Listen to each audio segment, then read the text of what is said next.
The family of a young woman whose body was found in the boot of a car say she could have been saved if police had done their job. The manhunt continues for her husband, who fled the UK and has been charged with her murder. Also tonight, ITV Evening News with Charlotte Hawkins. Good evening. The mother of murdered Harshita Brella has told ITV News if police had acted properly on domestic violence allegations she'd made against her husband, she might still be alive today.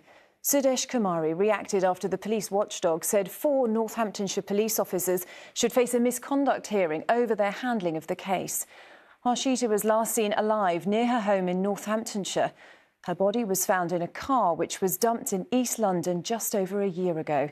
Her husband, Pankaj Lamba, is on the run, charged with her murder and is believed to be in India. Our Midlands correspondent Ben Chapman has more.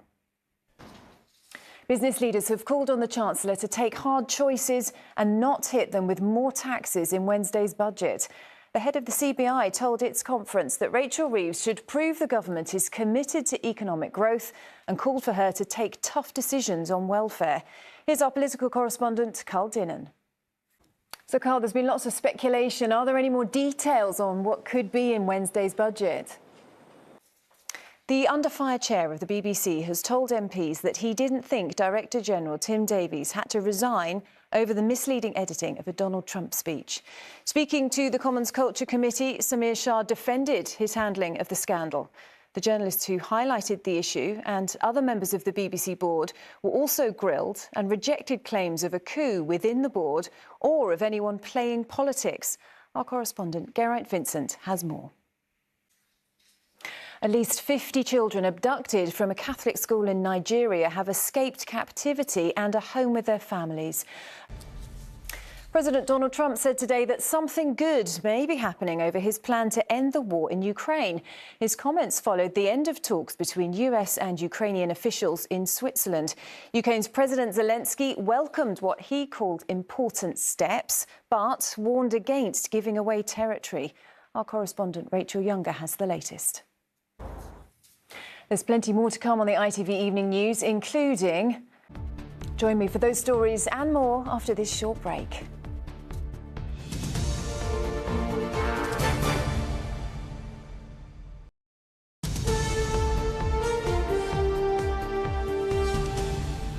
Welcome back. Reform UK leader Nigel Farage has tried to downplay claims he used racist and anti-Semitic language when he was at school. Speaking at a rally in North Wales, he said he couldn't remember everything he said 50 years ago. Amy Welch is at the rally in Llandudno. Amy, this was Mr Farage's first response to the allegations, wasn't it? More people will be able to choose where they die, including in their own homes, under government plans to reform end-of-life care. Health Minister Stephen Kinnock is set to outline the changes tomorrow. Proposals would see community teams work closely with care homes and paramedics and avoid patients being taken to accident and emergency departments by default. Neil Connery has more. 2 members of the House of Lords are to be suspended for several months over breaching the Code of Conduct for potential financial gain. Ahead of Wednesday's budget, farmers across England today clogged up major roads in a day of unity protest against the Chancellor's plans to charge them inheritance tax. The 20% rate will apply on land and businesses worth more than £1 million. But, as our West of England reporter Sangeeta Lal explains, many say it threatens the future of local farms and puts food security at risk. You're watching the ITV Evening News. It's nearly 7 o'clock. Here's what's still ahead. First, new research shared with ITV News reveals the shocking scale of teenage violence across England and Wales. The Youth Endowment Fund, which works to prevent young people becoming involved in violence, surveyed nearly 11,000 children aged 13 to 17.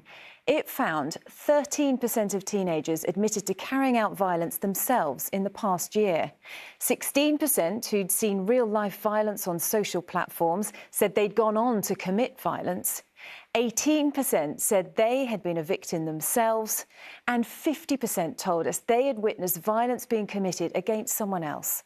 For our special film on teen violence, The New Frontline, we spent 2 nights filming on the frontline in Birmingham with one of the UK's only dedicated youth violence policing units.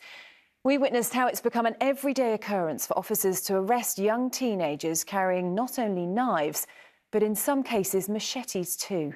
Jonathan Brown reports. And Jonathan, this is certainly a sobering snapshot of where we are with teen violence, isn't it? In some ways. Now let's get an update on what's making the news tonight. The father of a 3-year-old boy with a life-limiting genetic condition has told ITV News how his son has been given the chance of a normal life thanks to groundbreaking treatment developed in Manchester. Ollie Chu travelled from California to the Royal Manchester Children's Hospital to undergo gene therapy. He was born with Hunter syndrome, which over time can lead to hearing loss, breathing problems, heart issues and mental decline. Those with the condition rarely live beyond 20, but there are signs the new treatment is working. His father spoke to our North of England correspondent, Rachel Townsend. Manchester City manager Pep Guardiola has apologised for confronting a cameraman in the wake of his side's Premier League loss at Newcastle yesterday. Jamaican reggae star Jimmy Cliff has been described as a true cultural great by the country's Prime Minister following his death at the age of 81.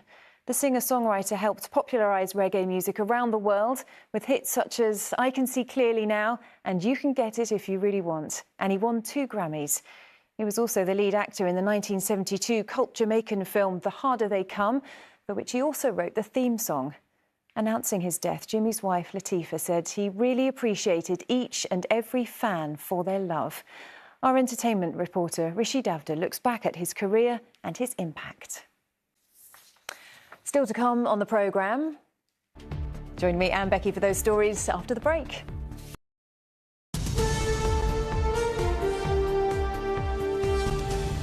Time for the weather now, and Becky is here. Becky, it was a really miserable weekend, wasn't it? Is it looking any better this week? I really want to... We'll prepare ourselves. Becky, thanks very much for that. And finally tonight, the chance for Jim Henson fans to own some of his wondrous, imaginative creations. For the first time, puppets, props and memorabilia from the Muppets to Fraggle Rock, the Dark Crystal and Labyrinth are up for auction. Will Tullis looks at what's up for grabs. And that's all from us for now. Gamal will be here with the latest after I'm a Celebrity. From me and the Evening News team, goodbye.